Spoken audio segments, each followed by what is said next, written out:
कल्पना कीजिए मुंबई की उस काली रात को जब शहर सोया हुआ था। अचानक धमाकों की गूंज। 1, 2, 3, 12 धमाके मात्र 2 घंटे 10 मिनट में। स्टॉक एक्सचेंज की इमारत हिल गई, एयर इंडिया बिल्डिंग में आग की लपटें, ज्वेलरी मार्केट में लाशें बिखरी, बस स्टैंड पर चीखें, सिनेमा हॉल में मौत का तांडव। 257 निर्दोष जाने गईं, 1400 से ज्यादा जख्मी हो गए, खून से सनी सड़कें और एक नाम जो उस दिन से आज तक भारत की नींद उड़ा देता है, दाऊद इब्राहिम, जिसे धुरंधर मूवी में बड़े साहब कहकर दिखाया गया है। क्या वो अभी भी जिंदा है, कराची के किले में छिपा हुआ, या समय ने उसे निगल लिया? डी कंपनी का वो सरदार जिसने एक साधारण लड़के से नार्को टेररिस्ट बनने का सफर तय किया, आज हम उसकी कहानी खोलेंगे। लेकिन सावधान, ये सफर सिर्फ अपराध की नहीं बल्कि विश्वासघात, बदले और अंधेरे की गहराई का है, जहां हर मोड़ पर मौत इंतजार कर रही है। साल 1955,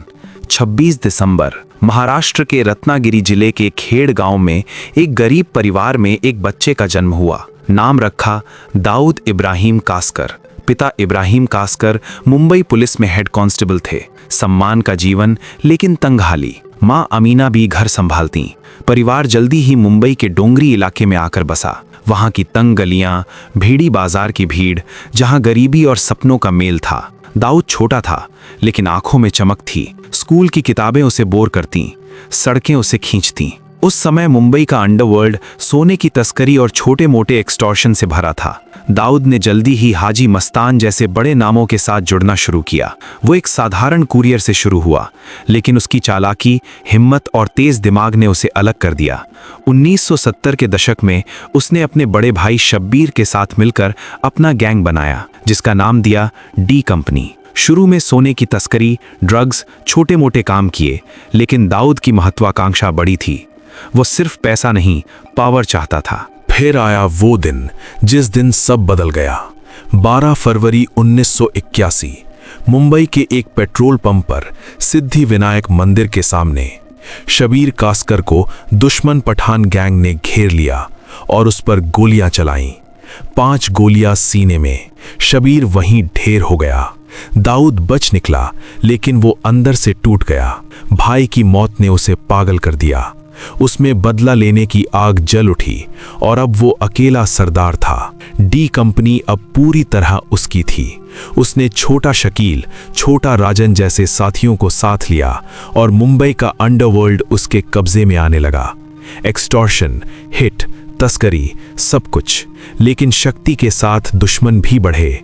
पुलिस, दूसरे गैंग, सब उसके पीछे पड़े। 1980 के मध्य तक दाऊद को समझ आ गया था कि मुंबई अब उसके लिए जेल बन गई है। 1984 या 1986 के आसपास वो भारत छोड़कर दुबई भाग गया। वहां उसने अपना साम्राज्य फैलाया। सोने की तस्करी, हवाला, ड्रग्स का ग्लोबल नेटवर्क। दुबई की चकाचौंध भरी जिंदगी, सफेद महल, लग्जरी कारें, पार्टियां, और यहीं से शुरू हुई उसकी सबसे गहरी और चमकदार कनेक्शन बॉलीवुड के साथ। दाऊद ने पूरी तरह बॉलीवुड को अपने कब्जे में ले लिया। डी कंपनी ने 1980s और 1990s में कई बड़े स्टूडियोज और फिल्म्स को इनडायरेक्टली फाइनेंस किया। प्रोड्यूसर्स को एक्सटॉर्शन के नाम पर करोड़ों की रकम वसूली जाती थी। रिफ्यूजल करने पर थ्रेट्स, किडनैपिंग या मर्डर की वार्निंग। कई टॉप डायरेक्टर्स और प्रोड्यूसर्स उसके नाम से कांपते थे। वो दुबई में ग्रैंड पार्टीज आयोजित करता, जहां बॉलीवुड के बिगेस्ट स्टार्स को इनवाइट किया जाता। ऋषि कपूर, दिलीप कुमार जैसे लेजेंड्स उसकी डिनर्स में शामिल होते, एक्सपेंसिव गिफ्ट्स लेते और ओपनली उससे मिलने की बात करते। एक्ट्रेसेस जैसे मंदाकिनी उसके घेरे में थीं। स्टार्स को मजबूरन उसकी पार्टीज में आना पड़ता, क्योंकि रिफ्यूजल का मतलब करियर का खतरा था। दाऊद बॉलीवुड को कंट्रोल करना चाहता था। कास्टिंग, फंडिंग, सब कुछ। वो ग्लैमर की दुनिया में घुलना मिलना चाहता था। हीरोइंस से मिलना, स्टार्स को समन करना। साथ ही उसका डी कंपनी क्रिकेट बैटिंग के इल्लीगल एम्पायर पर भी राज करता था। मैच फिक्सिंग की साजिशें, दुबई से आईपीएल तक बेटिंग सिंडिकेट्स, करोड़ों का खेल, प्लेयर्स को फिक्स करना और व्हाइट कॉलर बिजनेस की तरह क्लीन मनी कमाना। बॉलीवुड की चकाचौंध और क्रिकेट की जुनून, दोनों में दाऊद का शैडो मंडराता था। लेकिन अंदर से वो अभी भी वो सड़कता लड़का था जो घात लगाकर वार कर सकता था। डी कंपनी अब इंटरनेशनल थी, लेकिन खतरा बढ़ता जा रहा था। अब कहानी और गहरी और डरावनी होती जाती है। साल 1992 आया। जब बाबरी मस्जिद गिराई गई तब मुंबई में कम्युनल राइट्स भड़क उठे, सैकड़ों लोग मारे गए, खासकर मुस्लिम इलाकों में हिंसा बढ़ गई। विधवाएं, अनाथ बच्चे, अनुमानित 900 लोग मारे गए। दाऊद को चिट्ठियां आने लगीं, टूटी चूड़ियों के साथ। बहनों की इज्जत की पुकार सुनकर उसका दिल जलने लगा और उसके अंदर गुस्सा भरा। और तभी पाकिस्तान की ISI ने उससे संपर्क साधा। दुबई में दाऊद की अध्यक्षता में सीक्रेट मीटिंग्स हुई। टाइगर मेमन और उसके भाई याकूब मेमन भी वहां थे, जो ISI के एजेंट्स थे। प्लान तैयार हुआ। RDX, हथियार, टाइमर वाले बम, शेखड़ी तट पर हथियार उतारे गए। दाऊद का नेटवर्क काम में लगा। कस्टम्स, पुलिस के कुछ भ्रष्ट अधिकारी मदद कर रहे थे। वो भारत को सबक सिखाना चाहता था, लेकिन ये सिर्फ उसका बदला नहीं था, ये ISI का बड़ा खेल था। दाऊद अब सिर्फ गैंगस्टर नहीं, नार्को टेररिस्ट बन चुका था।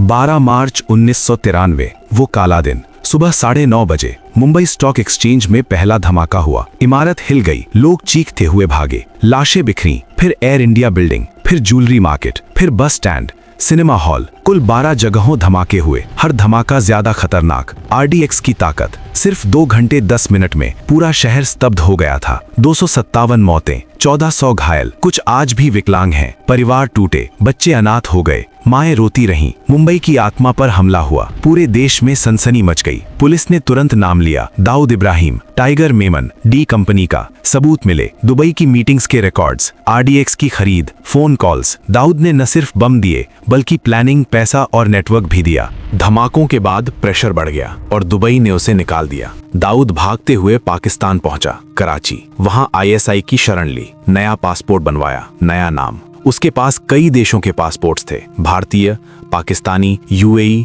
यमन। एक रिपोर्ट के मुताबिक 9 भारतीय और 5 पाकिस्तानी पासपोर्ट्स थे उसके पास। वो क्लिफ्टन इलाके में व्हाइट हाउस के पास रहने लगा। नूराबाद की पहाड़ी में बंगला था, लेकिन पाकिस्तान सरकार हमेशा इनकार करती है कि वो यहाँ नहीं है। फिर भी खबरें आती रहीं। डी कंपनी अभी भी एक्टिव है। मुंबई में उसके आदमी एक्सटॉर्शन करते हैं, ड्रग्स बेचते हैं, हिटमैन भेजते हैं। 2008 के मुंबई हमलों में भी उसका नाम लिया गया। Logistic support. अमेरिका ने 2003 में उसे ग्लोबल टेररिस्ट घोषित किया। UN ने भी। इंटरपोल का रेड कॉर्नर नोटिस। भारत ने पाकिस्तान से बार बार मांगा, लेकिन जवाब हमेशा यही, इनकार। साल बीतते गए। 2000 के दशक में दाऊद 70 साल का हो चुका है। कुछ रिपोर्ट्स कहती हैं वो बीमार है, कुछ कहती हैं अभी भी चालाकी से काम चला रहा है। उसके परिवार की जमीनें रत्नागिरी में नीलाम हुई। NIA ने प्रॉपर्टीज अटैच की, लेकिन वो खुद गायब। जिंदा है या मर गया, कोई पक्का सबूत नहीं। कराची के लोग जानते हैं वो कहाँ है, लेकिन चुप है। ISI का संरक्षण है। डी कंपनी अब भी चल रही है। छोटा शकील जैसे लोग उसके नाम पर। ये कहानी खत्म नहीं होती, क्योंकि दाऊद इब्राहिम सिर्फ एक शख्स नहीं, वो एक सिस्टम है, एक छाया है जो बताती है कि एक साधारण पुलिस वाले का बेटा कैसे दुनिया के सबसे खतरनाक अपराधियों में शामिल हो सकता है। कैसे बदला, गुस्सा और साजिश ने उसे नार्को टेररिस्ट बना दिया। कितने परिवार टूटे, कितने सपने बिखरे। मुंबई की उन सड़कों पर आज भी उसका डर मंडराता है। दाऊद इब्राहिम, वो अभी भी छिपा है कराची के अंधेरे में। लेकिन क्या वो हमेशा छिपा रहेगा, या एक दिन सूरज की रोशनी में उसका सारा राज खुलेगा? न्याय कब मिलेगा, समय बताएगा। लेकिन याद रखिए, अंधेरा चाहे कितना गहरा हो, सच्चाई की रोशनी उससे भी तेज होती है, और वो रोशनी एक दिन जरूर चमकेगी।